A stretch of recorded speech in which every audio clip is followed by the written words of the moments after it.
Bienvenue. Nous sommes dans la fête de la musique de notre âme, fête du savoir, fête de la connaissance, grâce à la présence de monsieur le professeur émérite Toby Nathan. Merci d'être ici et de découvrir ensemble le monde, le riche monde de l'ethnopsychiatrie, parce que vous avez fondé l'ethnopsychiatrie clinique. Et vous avez fait beaucoup de choses dans votre vie. Vous êtes écrivain, vous êtes essayiste, vous êtes diplomate. Vous avez fondé le Centre Georges Devereux. Mais je m'arrête ici parce que Madame Irène Talaban, visiting professor de l'Université Spiro Haret, chargée de cours à l'Université catholique de Lille, se trouve ici et je suis sûr qu'elle va dire des mots en plus sur votre personnalité, votre activité. Merci Sandra Lepoev, président de l'Association roumaine de psychothérapie psychanalytique, et une psychologue clinicienne et psychothérapeute avec une grande expérience. Irène Talaban, on va commencer avec vous, peut-être au sujet du maître et disciple. Pourquoi? Bon, je vais essayer quand même de faire une bonne prestation. Bonjour Toby Nathan. Bonjour Irena. Qui vient d'Égypte, ce pays qui te ressemble et que je n'ai jamais connu, sauf peut-être à travers des livres et à travers mes patients. Disons que j'ai connu Toby Nathan en 1991 et je l'ai connu comme professeur de psychologie clinique et psychopathologie à l'université Paris 8 et où il faisait les cours de psychanalyse. J'étais étudiante en Master 2 de psychologie clinique et psychopathologie. Et je l'ai connu la même année à travers le séminaire d'ethnopsychiatrie que j'avais choisi parmi 4 séminaires possibles, dont les 3 autres étaient en langue de bois. Langue de bois. Oui. Et je ne savais rien sur l'ethnopsychiatrie, le mot ne me disait rien. Et je savais encore moins du professeur Toby Nathan et de Georges Devereux. Je n'en avais jamais entendu parler. Donc je l'ai connu aussi toujours en 91 à la consultation d'ethnopsychiatrie de Villetaneuse, où je suis allée pour la première fois, après avoir demandé au professeur Nathan de faire avec lui une tranche de psychanalyse. Et il m'avait envoyé à la consultation de Villetaneuse. Et le jour où je suis venue à cette consultation, c'était un mardi, il y avait beaucoup de monde, je n'avais jamais vu une telle consultation. Il y avait des patients qui attendaient dans la salle d'attente et il fallait quand même que je dise qui je suis, qu'ils disent qui je suis. Ils savaient un tout petit peu que j'avais pratiqué la psychanalyse en Roumanie et alors il m'a présenté aux autres en disant « Et là je vous présente notre collègue roumaine, Irène Talaban, qui s'est occupée de la sexualité des Roumains pendant Ceausescu. » La sexualité. Et donc voilà. C'était vrai? C'était vrai. Parce que tu crois que j'invente. Non, c'est vrai. L'écrivain, c'est toi. Et puis, je l'ai connu à travers la consultation d'ethnopsychiatrie du Centre Georges Devereux, qu'il avait fondé, qui se tenait toujours le mardi, entre 9h du matin, 9h30, allez, parfois 10h, jusqu'à minuit. On était les dernières à quitter les lieux de la fac, et c'était pour la première fois dans ma vie que je faisais pendant toute une journée des voyages aussi nombreux et jusqu'à l'heure où le carrosse devient citrouille. Et là, on partait comme on pouvait en prenant le dernier métro où une des voitures parce qu'il y avait plusieurs d'entre nous qui avaient des voitures. Ultérieurement, il y a eu les attentats en 96 ou 15, je ne sais pas, à Paris. 96. Voilà, la faculté a introduit des garde-fous et on partait les derniers. Il n'y avait que les gardiens qui faisaient le rond de nuit avec les chiens. Des chiens, ouais. Tu sais, les chiens loups. Oui, avec les chiens, ouais. Donc il y avait nous les gardiens et les chiens. Peut-être Georges Devreux quelque part. Je ne sais pas, il nous le dira. Et puis j'ai connu Toby Nathan à travers les supervisions que j'ai faites avec lui pendant des bonnes années, quelques bonnes années, pour moi pas suffisantes, pour lui sans doute assez nombreux.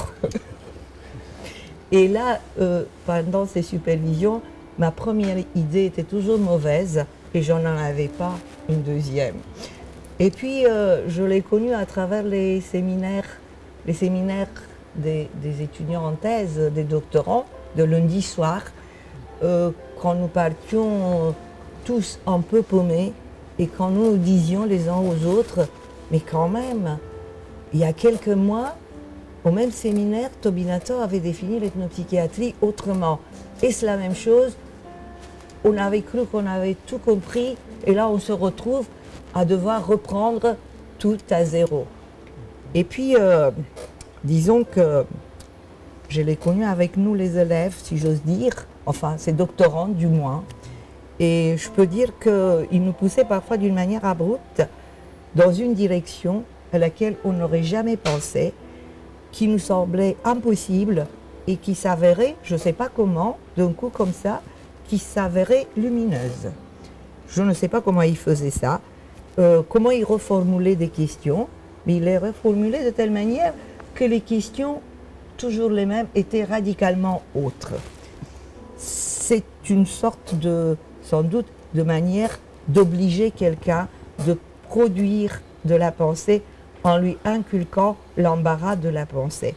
Et puis je l'ai connu inspiré, si je peux dire, en se troussant les manches, attentif aux moindres détails, aux moindres mouvements, en traitant ses patients d'égal à égal, de force à force, leur thérapeute et leur apprenti à la fois, intéressés par leur langue, par leurs coutumes, par leur monde, par les ruptures, par leur groupe, par les tomes des leurs et par les périples des générations entières.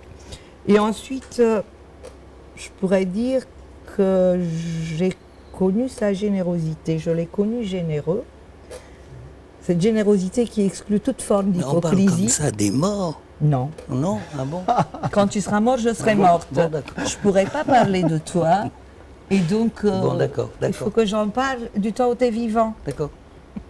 Et peut-être que tu n'es pas content, mais... Esprit très vivant, monsieur le professeur. Et puis, je vais vous dire que je l'ai connu en tant qu'écrivain.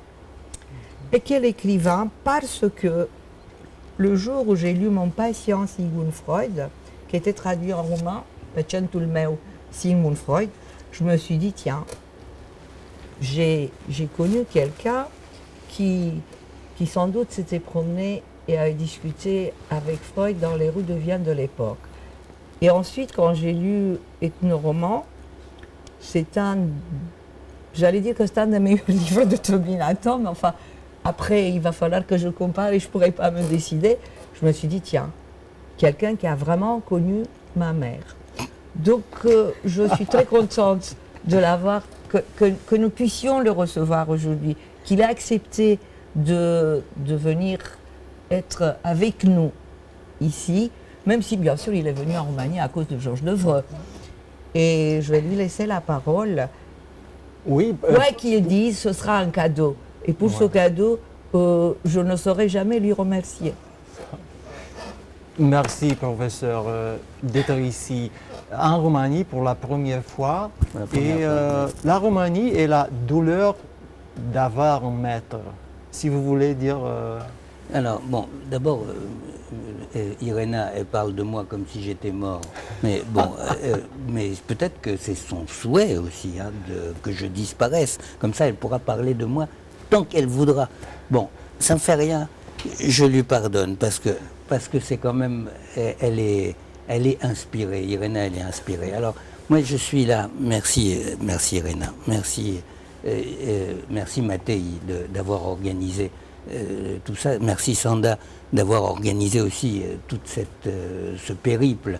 En fait, je suis préoccupé depuis que j'ai commencé mes études, en fait, hein, par mon maître, en fait. Et c'est ça, un maître. Hein. C'est-à-dire, un maître, c'est quelqu'un qui vient et qui occupe ton monde intérieur, qui rentre dans toi. C'est pas quelqu'un qui te met des contenus à l'intérieur. Celui qui te met des contenus à l'intérieur, c'est un professeur. Et ces gens-là qui te mettent des contenus à l'intérieur, ça sert à rien. Pour moi, ça sert à rien. C'est-à-dire, les contenus, ils rentrent, ils sortent, tu les retiens, tu les oublies. C'est des choses qui passent comme ça. Un maître, c'est pas des contenus qui se mettent à l'intérieur, c'est lui-même qui rentre à l'intérieur de toi. Et je ne sais pas comment on fait pour être un maître, hein. Mais en tout cas, moi, j'ai eu un maître, c'est vrai. J'ai eu un maître. C'est extrêmement douloureux, c'est vrai. C'est une douleur. C'est une douleur, c'est une souffrance. C'est aussi une très grande richesse, en fait. Mais on est habité, en fait. On est habité par ce maître. On lui donne son existence. Enfin, c'est pas qu'on est dévoué à lui. C'est que on pense, c'est lui qui pense. On vit, c'est lui qui vit à l'intérieur de nous. Et c'était pendant le temps de ma thèse, c'était comme ça. Et puis ensuite, il est resté à l'intérieur de moi comme une énigme. Il faut dire que ce maître Georges Devreux est un personnage très singulier. Hein. Donc, il nous disait qu'il s'appelait Georges Devreux. Il nous disait qu'il était venu de Lugos. Lugos. Moi, je ne savais pas où c'était Lugos. Il disait que c'était en Hongrie. Lugos en Hongrie. Alors, moi, je répétais Lugos en Hongrie. Hein. Mais en fait, un jour, j'ai regardé. C'est pas en Hongrie, Lugos. Lugos, c'est dans le Banat. C'est dans le Banat. Bien sûr, ça a été un moment, une partie de l'Autriche-Hongrie, en fait. Hein. Mais bon. Et puis, il disait qu'il était le descendant d'un soldat de Napoléon qui s'appelait Devreux. Alors, un jour, j'ai regardé quand même, j'ai cherché et je me suis dit, s'il y a une famille Devreux, il doit y avoir d'autres Devreux en Hongrie. Tu peux regarder, il n'y a aucun Devreux en Hongrie. Il ne peut pas être le seul à s'appeler Devreux dans toute la Hongrie. Donc, je me suis dit que ce n'était pas vrai, quoi, hein, qu'il y avait quelque chose qui n'était pas vrai.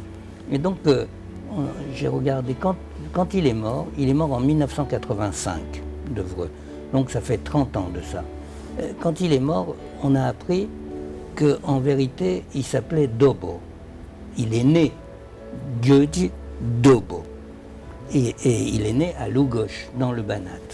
Et donc, j'ai pensé donc qu'il s'appelait Dobo. Dobo est un nom hongrois. Hein.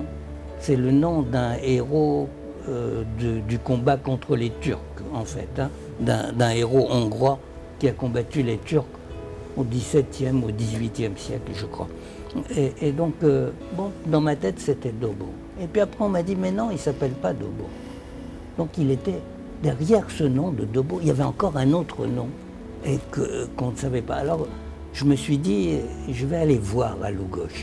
Et tu te rends compte, j'ai mis du temps, hein, puisque ça fait 30 ans qu'il est mort. Et c'est la première fois. Je suis allé à Lugos cette semaine et on a fouillé les documents de la communauté juive, parce qu'il faisait partie de la communauté juive de Lugos, et on a trouvé en fait que déjà son père avait changé de nom. Donc cet homme qui m'a habité, qui a été mon maître, qui a fabriqué ma pensée, eh bien cet homme, il s'était caché derrière un nom qui lui-même était une cachette d'un autre nom. Donc il y avait un nom caché dans un nom, quoi. Et on a découvert avec Irena, en compulsant les registres de la communauté, qu'il s'appelait en fait Weissmayer. Weissmayer, c'est le père qui s'appelait Weissmayer. Donc je me suis rappelé d'un texte de Devreux qui s'appelle « La renonciation à l'identité, défense contre l'anéantissement ». C'est-à-dire comment on cache son identité pour que l'autre ne veuille pas vous détruire, en fait. C'est cette idée comme ça, que quand on a une identité, qu'elle est trop visible, elle déclenche la jalousie, l'envie de l'autre, et à ce moment-là, l'autre veut détruire ton identité. Et c'est pour ça que tu te caches derrière. Il a écrit un article magnifique, un article de psychanalyse, magnifique, qui est paru dans la revue française de psychanalyse, et qui s'appelle « La renonciation à l'identité, défense contre l'anéantissement ». Et là, j'ai compris qu'il parlait de lui, en fait. Pas seulement, mais aussi de lui, quoi, qu'il parlait de lui. Et c'était curieux parce que, en même temps que c'était cet homme caché comme ça, c'était un paradoxe vivant. Parce que nous, ce qu'il nous a enseigné, c'est que chaque fois que tu rencontres quelqu'un, tu t'interroges sur lui, bien sûr, sur la personne que tu rencontres, mais tu t'interroges sur son père, sur sa famille, sur sa langue, sur sa culture, sur son Dieu. Moi, tu parlais, Irena, de la façon dont je faisais la supervision. J'ai jamais fait de supervision avec Devreux, mais de temps en temps, je lui parlais de mes patients. Et par exemple, un jour, je lui parle d'un patient, je lui dis, j'ai un patient qui a tel et tel symptôme. Et il me dit, ah, c'est un tamoul de Pondichéry. J'avais juste dit les symptômes. C'est-à-dire qu'à partir des symptômes, il raccrochait ça à une culture, à un monde, à un environnement. Et il avait raison, c'était vrai, c'était un tamoul de Pondichéry. C'est-à-dire qu'il faisait exactement le contraire de sa vie à lui. Alors que lui cherchait chez les autres leurs attachements, lui, il avait caché tous les siens et il ne voulait pas les divulguer, en quelque sorte. Donc, c'est pas seulement que j'étais pris par lui, c'est qu'il m'a mis à l'intérieur de moi des énigmes. Et je suis encore pris par ces énigmes au point que, à mon âge, je suis un vieil homme retraité aujourd'hui, eh bien, à mon âge, je suis encore en train de chercher la résolution de ces énigmes d'autrefois, quoi. C'est ça, un maître. C'est donc une douleur très très forte. En même temps, je pense que Devreux ne voulait pas être un maître, lui. Lui ne voulait pas être un maître. Il voulait être le maître de personne. Et il voulait être le maître de personne parce que, au fond de lui, c'était une sorte d'anarchiste absolu. Mais peut-être que c'est ça la condition d'être un maître, de ne vouloir pas être un maître. C'est sûrement, oui. Lui, il ne voulait pas du tout être un maître.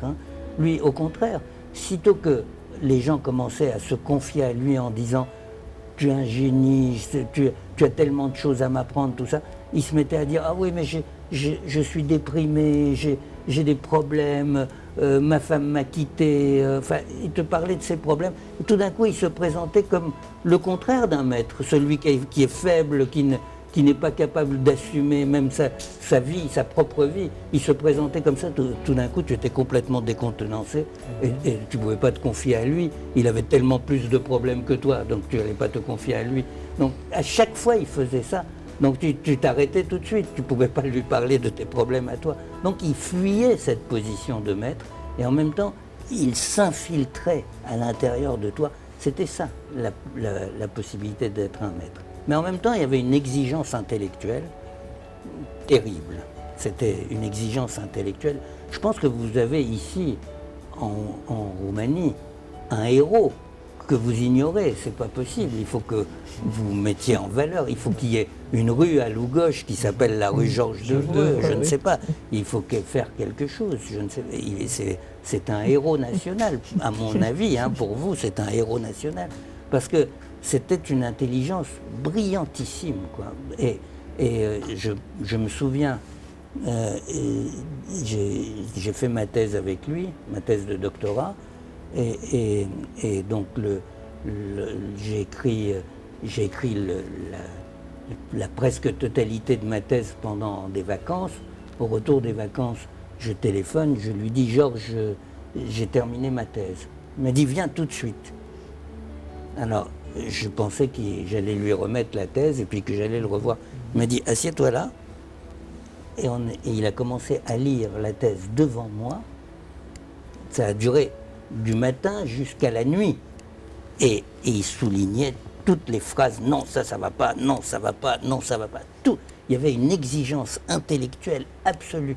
Il m'a persécuté, mais persécuté. Moi, j'ai jamais fait ça à mes étudiants. J'ai jamais fait ça à mes étudiants. Tu parles à tes thésards. Donc, voilà ce que ce que c'est quand je dis c'est une douleur. C'est pas une douleur, c'est pas qu'il voulait me faire mal. Mais toi non plus.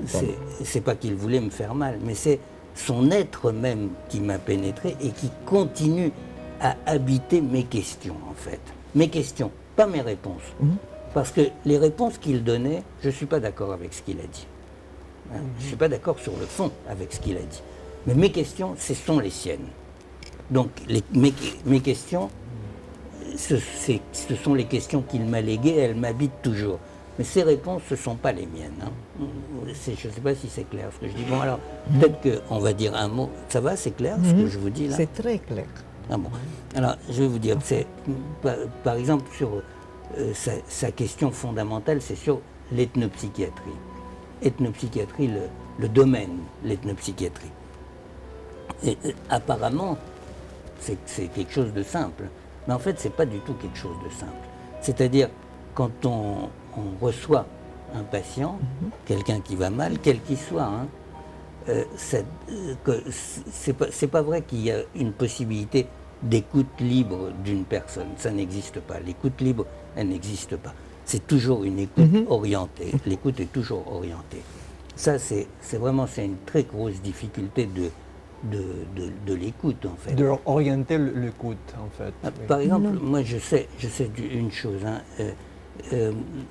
dernièrement, au dernier séminaire que j'ai fait à Paris, il y a 15 jours, j'ai invité un médium. Un médium? Ouais, pour parler, pour nous expliquer comment il travaille. Un médium. C'est un médium qui parle avec les morts. Hein, parle avec les morts. Très connu, hein, c'est un médium très connu qui est célèbre, qui gagne beaucoup d'argent, qui voit des gens, des artistes, des acteurs, enfin, etc. Très connu, hein, mais brillant, hein, c'est quelqu'un de brillant et qui, par exemple, te dit ton père est mort dans telle condition, c'était tel jour, il ne te connaît pas, quoi, il te dit des choses comme ça. Je ne sais pas d'où il tire ces choses-là. Et alors, je lui dis, mais comment tu reçois les gens? Il me dit, je lui dis, tu les écoutes? Il dit, ah non. Il ne faut pas qu'il me parle. Oui. S'il me parle, tout d'un coup, ça embrouille ma tête, je ne vois plus. Donc, écouter quelqu'un, parfois, c'est lui interdire de parler. C'est parce qu'il dit, si pour que j'entende quelque chose de lui, il ne faut pas qu'il parle. Parce que s'il parle, ça brouille mes visions.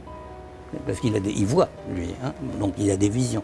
Ça, c'est un médium, et il travaille comme ça. Il a exposé ça devant des psychologues là, et des psychiatres qui étaient scandalisés, hein, je dois dire. Hein, les psychologues ça c'est bien, très bien d'être scandalisé.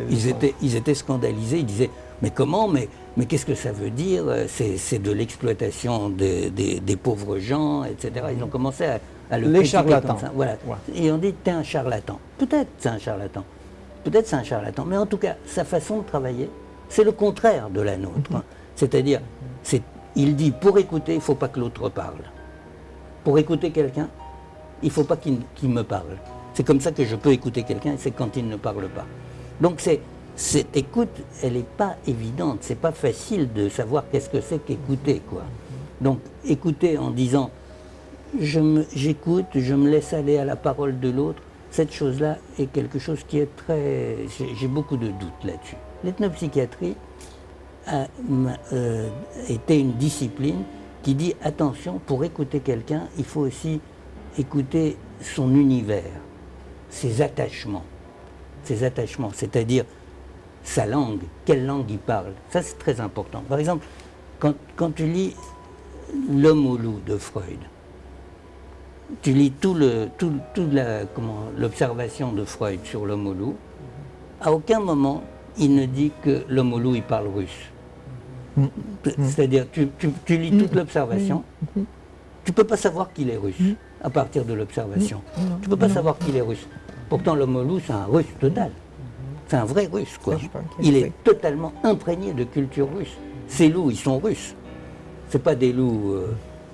des Carpates. C'est pas des loups des Carpates, c'est pas des loups roumains, c'est pas des loups allemands, c'est des loups russes. Donc, pour Freud, ça n'a pas de sens, ça n'a pas d'importance. C'est pas possible, ça. En ethnopsychiatrie, c'est pas possible. C'est le monde russe. Si je reçois un russe, il faut que je restitue le monde russe, c'est-à-dire tous les attachements qui l'accompagne. Pour faire ça, il faut faire quelque chose. Ça ne peut pas venir tout seul. D'abord, je ne peux pas connaître tous les mondes. Donc il faut que je rende présent les univers, les attachements des patients. Ça, c'est quelque chose de fondamental qu'il m'a transmis. Lui avait, Devreux, il parlait 8 langues. Hein. 8 langues. Oui, il parlait 8 langues. Il parlait toutes les langues d'ici, là. Hongrois, roumain, allemand, anglais, français, tout ça, toutes ces langues-là. Et puis il parlait aussi le malais, il parlait le Moi, le Vietnam, parce qu'il est allé, le Sedang Moi, parce qu'il est allé au Vietnam. Il parlait 8 langues.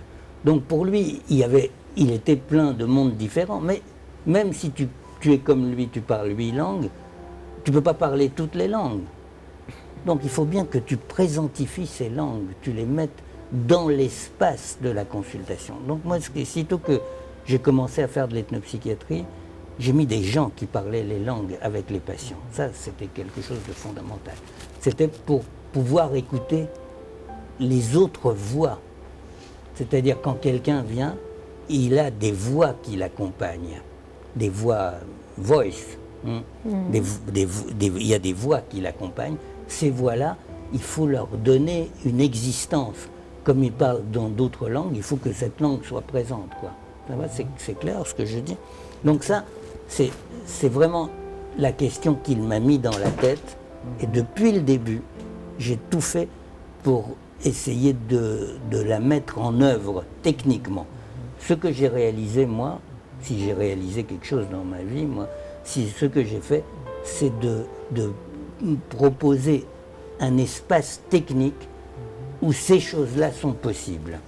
Donc ce que disait Irena, elle est gentille Irena, elle m'a fait beaucoup de compliments, tout ça, mais elle décrivait correctement l'espace de la séance.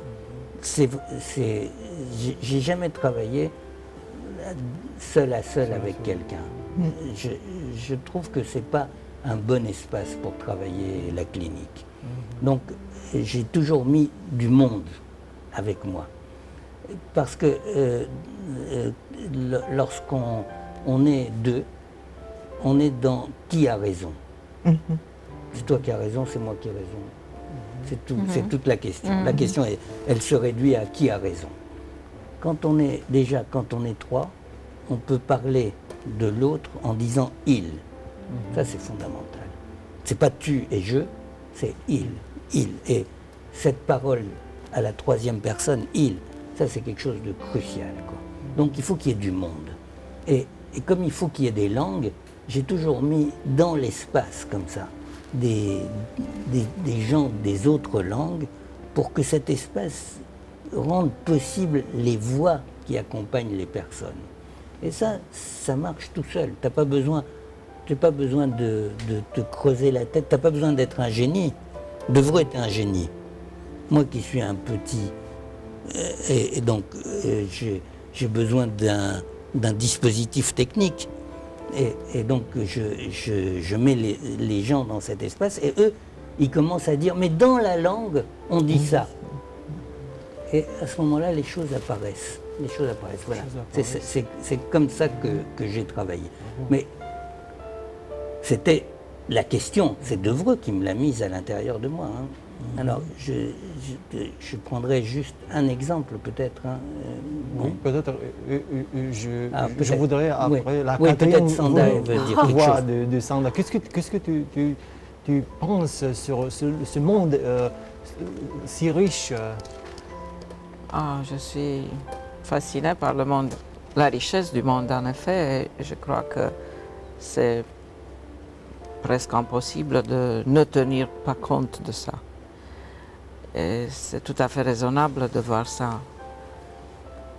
La position thérapeutique doit en effet rester sur la position de l'attente, de l'écoute, de non-savoir. Je crois que le thérapeute doit être en effet un apprenti. Il est, comme nous l'avons déjà dit hier soir, un immigré dans le monde d'autres, plutôt que quelqu'un qui sait quelque chose. alors ça, c'est une extension quasi totale de l'ethnopsychiatrie dans chaque rencontre, en effet, avec quelqu'un. Mais ce que me préoccupe, en effet, de comment c'est possible de transmettre ça quand on est dans le processus de formation. Mais c'est une très longue histoire, comment faire ça. Comment expliquer à tout le monde que c'est mieux de non savoir, en effet. Bon, alors, de temps en temps. Je ne sais pas, je sais pas si j'ai une réponse à ça. Non. Je ne sais pas si j'ai une réponse à ça. Prend Je vais seulement dire l'expérience que j'ai eue de la formation. Moi, je ne sais pas si j'ai formé des gens, hein, mais l'expérience que j'ai eue de la formation. Bon, j'ai fait ça tout au long de ma carrière, j'ai fait ça. Mais je ne sais pas si ça a réussi, hein, parce que la plupart des gens que j'ai formés, je ne les trouve pas bons. Hein. Bon. Ça, c'est sûr. Non, je ne parlais pas de toi, sauf Irena. Non, mais la préoccupation centrale doit être comment faire pour ne pas déformer. Bon, alors, c'est pas ça, la question de déformer, c'est pas grave. Hein. Non, déformer, c'est pas grave. C'est que la personne qui a été formée soit inventive, soit créative. C'est-à-dire qu'elle ne soit pas dans la répétition de ce qu'elle a appris, qu'elle ait acquis ce qu'elle a acquis pour créer quelque chose à partir d'elle-même. D'utiliser le langage. Alors, en ethnopsychiatrie, moi j'avais une chance. C'était une chance et c'était une difficulté. C'est que j'ai eu beaucoup de doctorants étrangers. Alors, j'ai toujours dit à tous mes doctorants, tu veux faire un doctorat avec moi, tu vas le faire sur ton monde à toi. Sur ton monde à toi.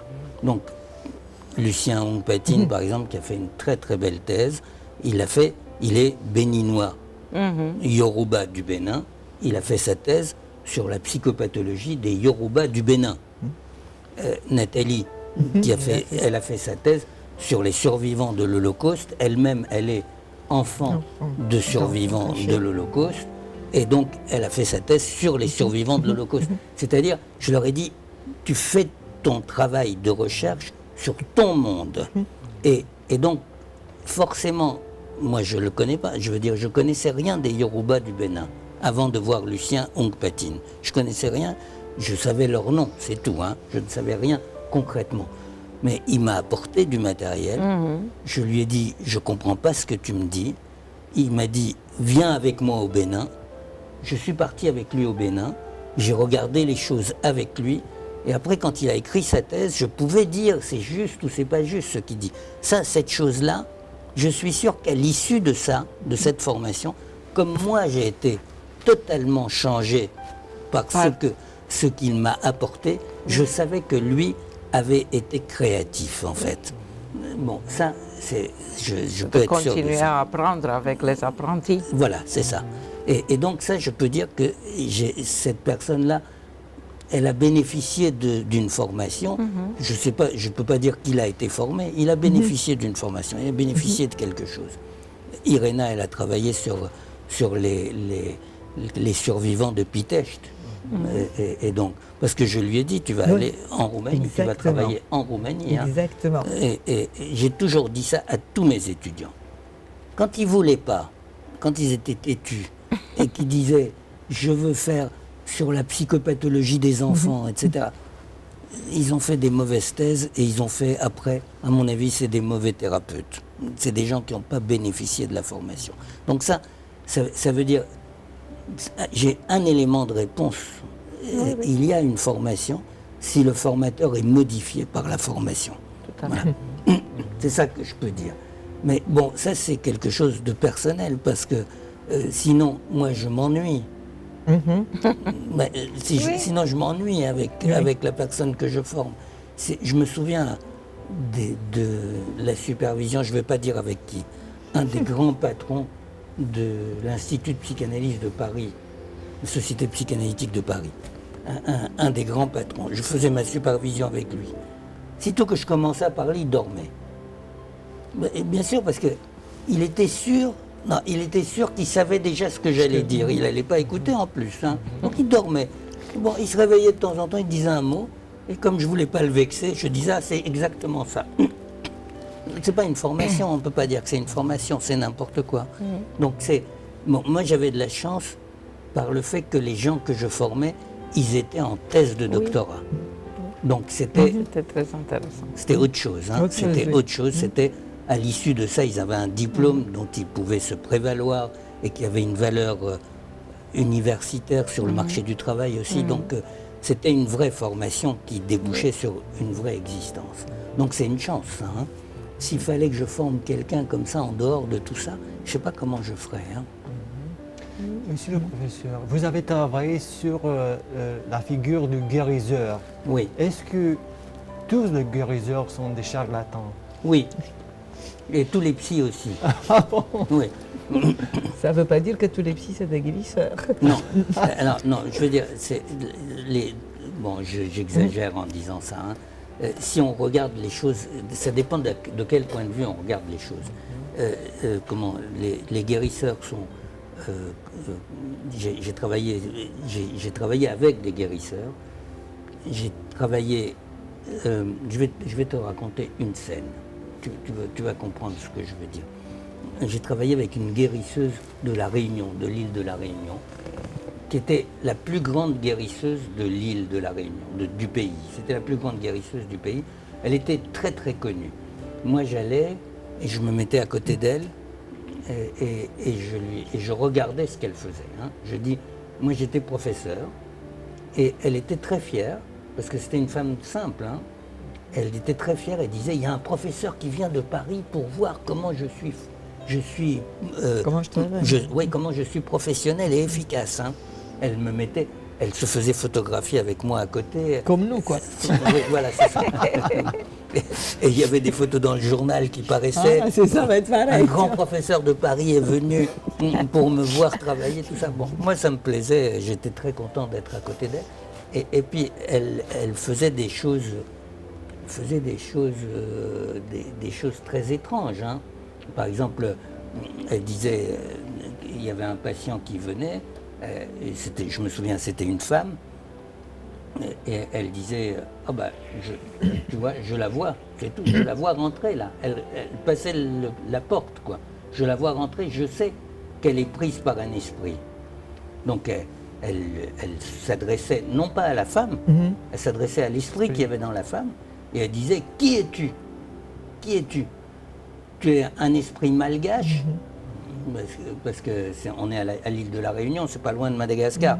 Tu es un esprit malgache, tu es un mort tourmenté, qui es-tu? Et elle commençait à parler à l'esprit.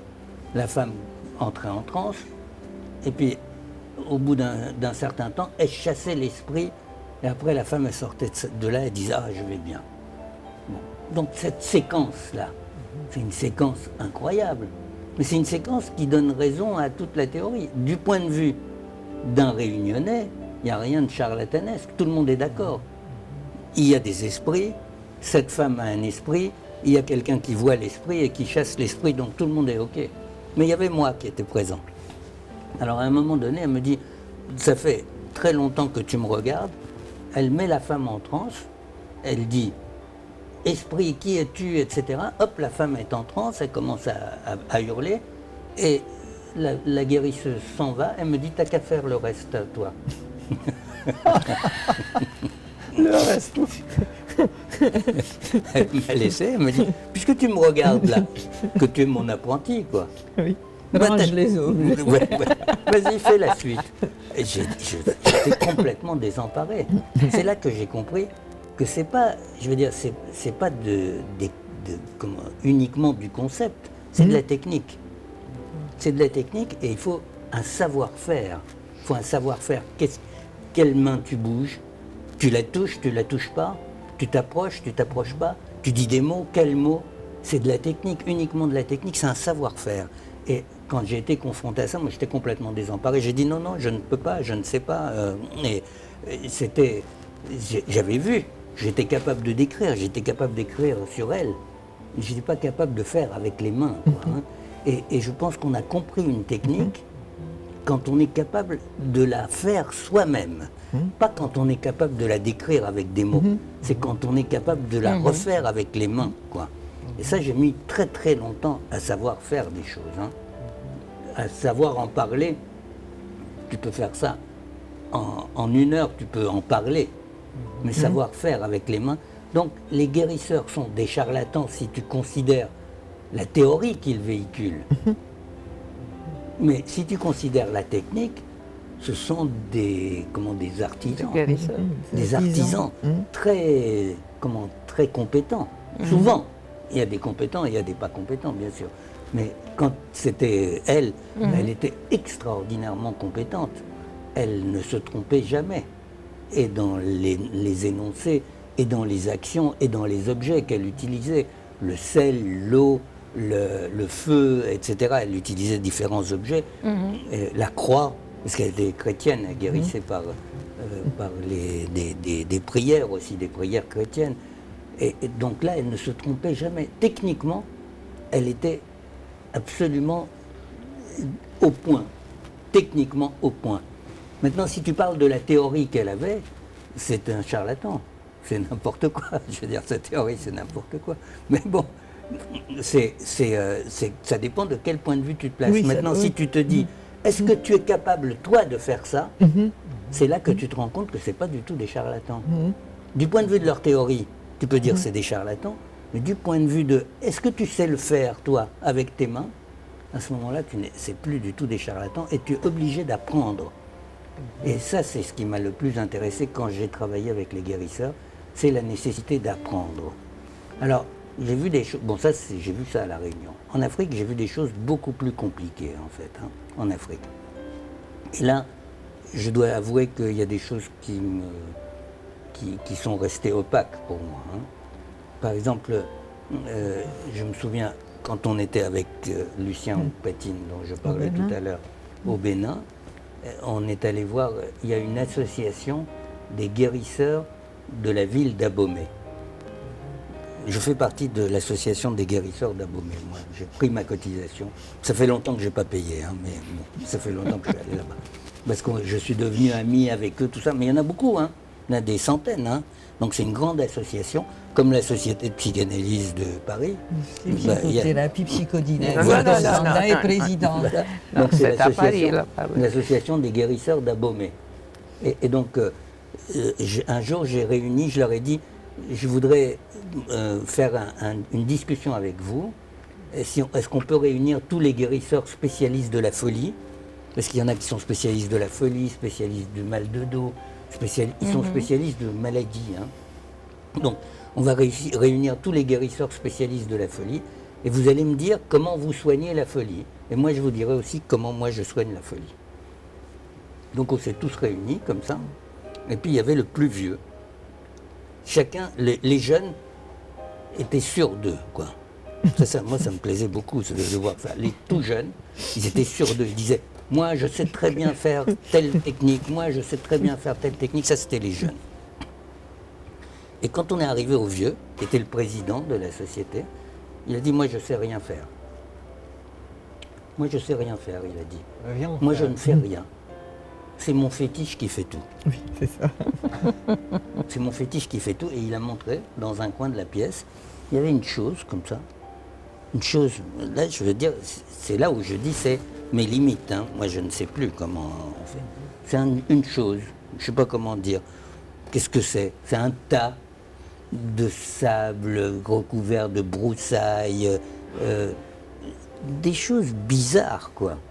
C'était comme ça dans un coin de la pièce, et il dit, c'est lui qui fait tout.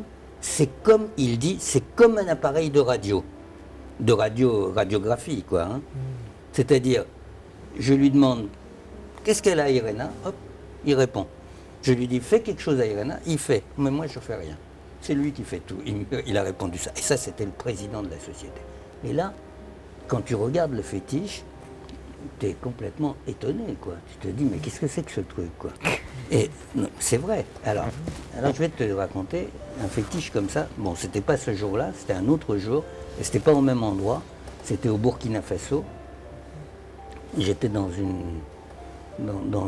une case de guérisseurs qui avaient aussi un fétiche pareil. C'était un tas, comme ça, dans un coin. Et il a commencé à parler. Il a dit quelque chose à son fétiche. Il lui a donné à boire. Parce que le fétiche, on lui donne à boire. On lui donne à manger aussi. Hein. On lui parle et tout ça. Hein. Donc, cette chose-là, tu sais pas ce que c'est. Hein. C'est un truc, quoi. Hein. Et il lui donne à boire, comme ça. Et puis il lui dit, on commence. Il y avait une poule. Il y avait une poule dans la case. La poule, elle s'est mise comme ça. Garde à vous. Ça a duré, j'ai filmé, hein.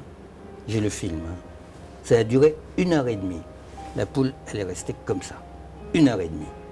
Une poule, elle est restée comme ça, au garde à vous. Après, il a dit, c'est fini, et la poule, elle a commencé, elle est partie. J'ai pas compris. J'ai pas compris. Lui, il disait, moi, j'ai jamais tué une poule. Hein, ce guérisseur-là, il disait, j'ai jamais tué une poule. Je prends la poule, je la pose sur le fétiche, elle meurt. C'est le fétiche qui tue la poule. Ces choses-là, ça, c'est fondamental. Ça, je pense que ça fait partie de la logique même de la thérapie. C'est-à-dire, si tu penses que c'est toi qui agis, ça ne marche jamais. Si tu penses que la maladie est dans la personne, ça ne marche jamais. Et au fond, ces guérisseurs-là, bien sûr que cette chose, je ne sais pas ce que c'est, hein, c'est ce qu'on appelle un fétiche, hein, dans la langue des anthropologues. C'est ce qu'on appelle un fétiche. Sauf que les anthropologues, ils disent un fétiche, mais est-ce qu'ils savent fabriquer un fétiche? La question, c'est pas qu'est-ce que c'est qu'un fétiche, c'est est-ce que tu sais le faire avec tes mains? Et est-ce que tu sais lui donner à manger? Et est-ce que tu sais lui donner à boire? Est-ce que tu sais parler avec lui? Non, ils ne savent pas, ils savent le décrire. Moi, je ne sais pas, hein, je ne dis pas que je sais, hein, mais je sais que la question, c'est comment faire. Pas qu'est-ce que c'est, mais comment faire. Et en tout cas, ça crée un dispositif où ça n'est jamais la personne elle-même qui agit, mais c'est une force tierce, l'autre force. On fait appel à une force et on agit non pas sur la personne, mais sur quelque chose qui est dans la personne ou qui est autour de la personne. Ce principe-là, c'est le principe même de la psychothérapie, moi je pense. De la thérapie, tout court, pas seulement psychothérapie, thérapie tout court. C'est le principe même de la thérapie. C'est pour ça que guérisseur, en fait, pour répondre à ta question, guérisseur, si c'est proche de quelque chose, c'est pas proche de psy, c'est proche de médecin. Oui. Parce que la médecine, c'est pareil. La médecine, les bons médecins ne soignent pas les malades, ils soignent les maladies. Ils soignent les maladies, c'est-à-dire ils savent quelles sont les maladies qui sont à l'intérieur de toi, ils savent comment les regarder avec un microscope et tout ça, et ensuite donner des médicaments qui agissent sur cette chose-là. Donc c'est quelque chose qui est extérieur à la personne. Et là, c'est de la bonne médecine. Eh bien là, pareil, les bons guérisseurs, ils disent, quand ce n'est pas moi qui agis, c'est lui qui agit, le fétiche qui agit, ça, je considère que c'est les bons guérisseurs. Donc à ta question, le vieux, là, c'était le plus charlatan et le moins charlatan. Puisque c'est celui qui disait, moi je sais rien faire. C'est tout. C'est cette chose-là qui agit. Voilà, je ne sais pas si c'est clair ce que je dis. C'est complexe. Dans la mesure que c'est les systèmes de guérison sont complexes. Hein? Comment faire ça clair? C'est un peu difficile. Alors, bon, moi, ils m'ont fait des choses pour m'impressionner aussi. Hein. Ah oui.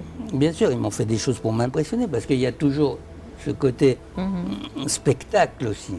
Le spectacle est très important, hein, dans la thérapie. Le spectacle est très important partout dans le monde. Hein. Il y a des descriptions magnifiques dans l'anthropologie où on te montre ce qu'on faisait autrefois en Europe aussi. Hein. C'est-à-dire on fait on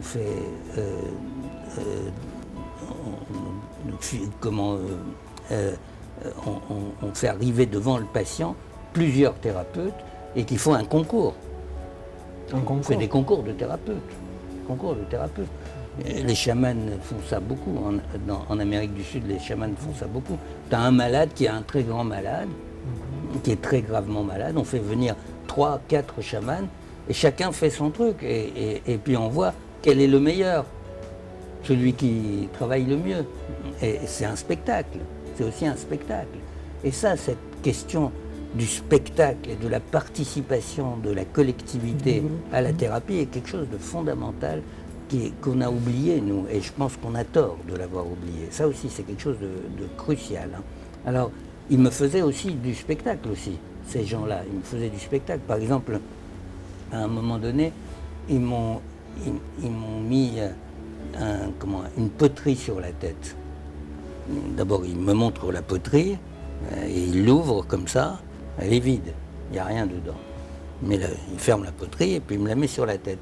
Et la poterie commence à marcher sur ma tête, comme ça, à se déplacer. Alors il dit, qu'est-ce que tu sens? Je dis, je sens qu'elle bouge. Il dit, ça te fait quoi? Je dis, je sais pas, ça m'étonne. Mais qu'est-ce que Ça me fait rien. mais pourquoi il fait ça? Pourquoi il fait ça? Pour faire du spectacle. Pour que les gens regardent, rient, s'amusent, sont intéressés, etc. Et ça fait partie du travail. Ces choses-là, ouais, ça me paraît des choses qui sont très importantes, qu'on a oubliées. Et ça, dans l'ethnopsychiatrie, on a utilisé ces choses-là aussi, bien sûr. Hein. Mais ce n'est pas du psychodrame. Ça n'a rien à voir avec le psychodrame. Voilà, ça n'a rien à voir avec le psychodrame. C'est des choses à la fois sérieuses voilà. et spectaculaires. C'est sérieux et spectaculaire. Et ça, ces choses-là, moi j'étais très impressionné par ces choses-là. Par exemple, le mot vaudou. Tout le monde a entendu le mot vaudou. On croit que c'est de la sorcellerie, etc. Vaudou, dans les langues du Bénin, ça veut dire Dieu, en fait. Hein. Dieu. Oui, ça veut dire un Dieu. Un Dieu. Une divinité. Oui, un Dieu, quoi. Un vaudou, un autre vaudou, un autre... Parce qu'ils ont plusieurs dieux, quoi. Ils ont plusieurs vaudous, quoi. Et donc, il y en a partout des vaudous au Bénin. Il y en a toutes sortes de vaudous. Mais si tu regardes, qu'est-ce que c'est qu'un vaudou? C'est un tas de sable. C'est un tas de sable. Un vaudou, c'est un tas de sable. C'est un tas de sable, comme ça. Et autour du tas de sable, ils accrochent ils nouent un ruban en satin. Un ruban en satin autour du tas de sable. Et ils l'arrosent. Ils l'arrosent avec du sang de l'animal de sacrifice, avec de l'huile, avec du gin, de l'alcool, de l'eau, du Coca-Cola. Ils mettent des tas de choses, ils lui donnent à boire, ils lui donnent des tas de choses comme ça. Et au bout d'un moment que j'étais là-bas, j'étais capable de savoir si le vaudou est vivant ou s'il est mort. Moi, alors que j'y connais rien. Hein. Pourquoi? Parce que tu le touches, le vaudou. Quand il est vivant, il est chaud. Il est chaud. Il est chaud. Il est chaud, il a la température d'un corps. Quand il est mort, il est froid. On dirait, c'est un tas de sable. Comment ça se fait qu'il est chaud? Moi, je ne sais pas. Je ne sais pas comment ils font. C'est de la technique. C'est de la technique. La technicité est quelque chose de fondamental. Donc, de poser la question à partir de la théorie est mal poser la question. Il faut poser la question à partir de la technique. À partir de la technique. C'est ça que je veux dire. Je ne sais pas si c'est clair. Si, donc du dispositif oui, bien sûr. Qu'on met en place et des bien objets sûr. qu'on utilise, la manière dont on les manipule. Bien sûr. Et c'est dans ces objets-là et dans le dispositif qu'il y a la théorie. La théorie est dans le dispositif, elle n'est pas dans ce qu'on raconte. Elle n'est pas dans notre tête ou dans la description. C'est ça que je veux dire. Oui. Malheureusement, il nous reste seulement 3 minutes. 3 minutes 3 minutes. On a fait. Oui, c'est passé comme ça. C'est passé comme ça. Bon. Oui. Sandra, si tu veux dire justement un mot sur... Je me demande comment apprendre de toute cette nouvelle aperçue de l'ethnopsychiatrie et comment transférer toute cette approche dans le monde roumain, en effet, parce qu'on est ici. On est très divers. Oui, ça j'ai vu ça. Et avec tant de ruptures, avec des gens qui sont si différents. Et le sujet d'appartenance et d'attachement est très nuancé, très détaillé. Et la question là si ardente est de penser à l'avenir, les générations qui vont arriver, qui sont très très différentes de leurs parents et ascendantes. C'est vrai. Et ça, c'est mon préoccupation maintenant. C'est vrai, Et j'essaie de lire ces textes dans ce sens. Ah, mais c'est très intéressant, c'est très intéressant. Je ne sais rien, enfin, je sais un tout petit peu de la Roumanie, de ce que m'a raconté Irena, c'est tout.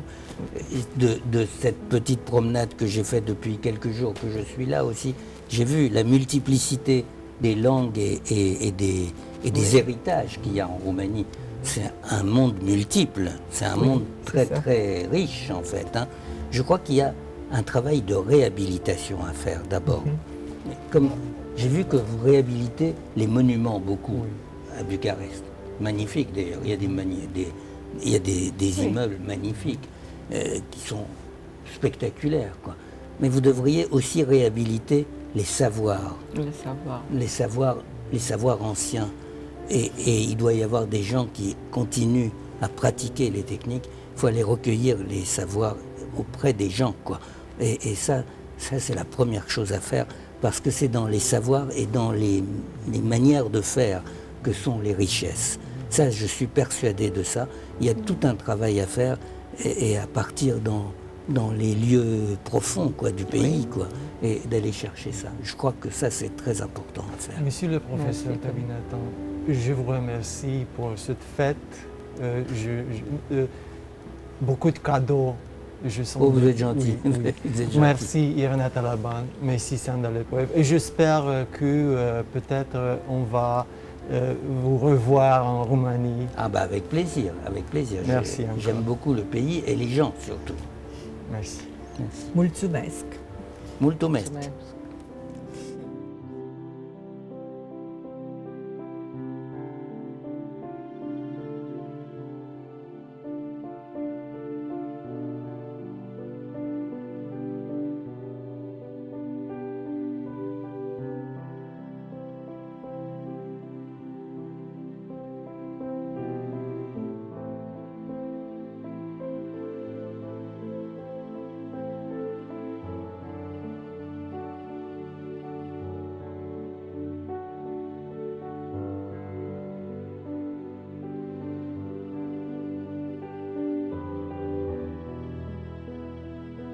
Bon, d'abord, Irena, elle parle de moi comme si j'étais mort.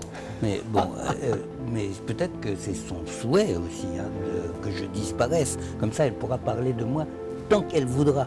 Bon, ça ne me fait rien, je lui pardonne parce que c'est quand même, elle est inspirée. Irena, elle est inspirée. Alors, moi, je suis là. Merci Irena. Merci Mattei d'avoir organisé tout ça. Merci Sanda d'avoir organisé aussi tout ce périple. En fait, je suis préoccupé depuis que j'ai commencé mes études, en fait. Hein, car,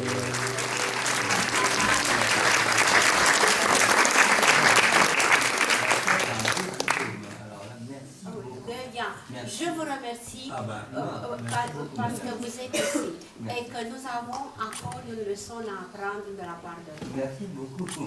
Et en même temps, je voudrais vous donner un livre que le professeur Mattei Georgescu a travaillé d'arrache-pied pour être édité.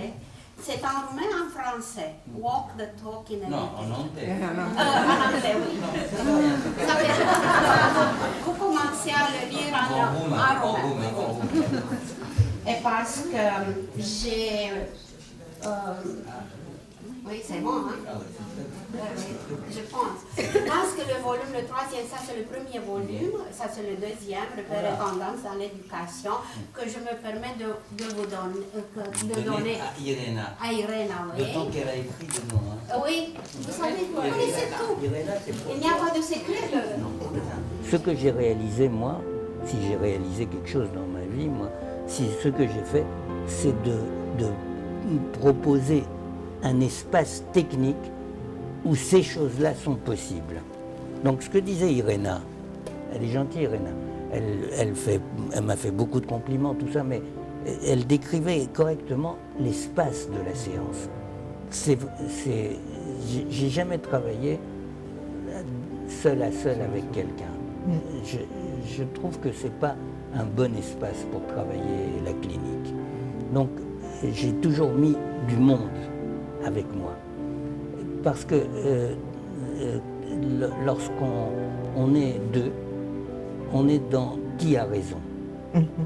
C'est toi qui as raison, c'est moi qui ai raison. C'est toute la question. La question, elle se réduit à qui a raison. Quand on est trois, on peut parler de l'autre en disant il. Ça, c'est fondamental. C'est pas tu et je, c'est il. Et cette parole à la troisième personne, il, ça c'est quelque chose de crucial, quoi. Donc il faut qu'il y ait du monde.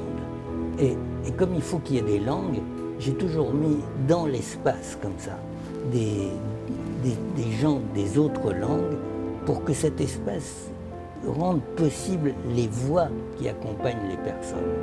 Et ça marche tout seul. Tu n'as pas besoin de te creuser la tête, tu n'as pas besoin d'être un génie. Devreux était un génie. Moi qui suis un petit